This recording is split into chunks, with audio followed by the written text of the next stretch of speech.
आरक्षण को लेकर देश में लंबे समय से विवाद रहा है।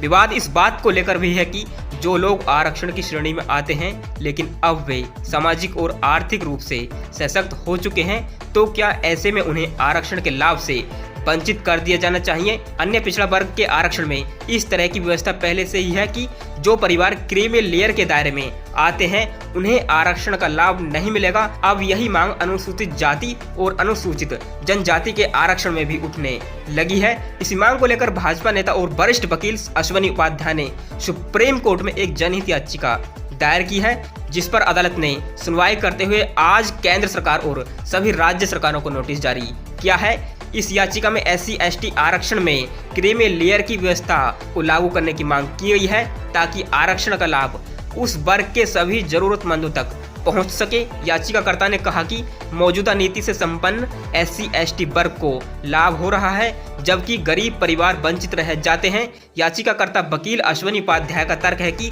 SC/ST वर्ग के जिन परिवारों में एक व्यक्ति को सरकारी या संवैधानिक पद मिल जाता है, उनके बच्चों को इस वर्ग के तहत आरक्षण का लाभ नहीं मिलना चाहिए। याचिकाकर्ता की दलील है कि आरक्षण का उद्देश्य दबे कुचले वर्गों तक लाभ पहुंचाना है, लेकिन मौजूदा व्यवस्था में वही परिवार पीढ़ी दर पीढ़ी इसका लाभ उठा रहे हैं और जो समाज में हाशिए पर पड़े हैं वह हमेशा की तरह वंचित रह जाते हैं। CJI जस्टिस सूर्यकांत और जस्टिस जामलिया बागची की बेंच ने उनकी याचिका पर केंद्र और राज्य सरकारों को नोटिस जारी किया है और उनसे इस मुद्दे पर जवाब मांगा है। याचिकाकर्ता की मांग है कि सरकारी या संवैधानिक पद पाने वाले परिवारों को SC/ST आरक्षण का लाभ नहीं मिलना चाहिए।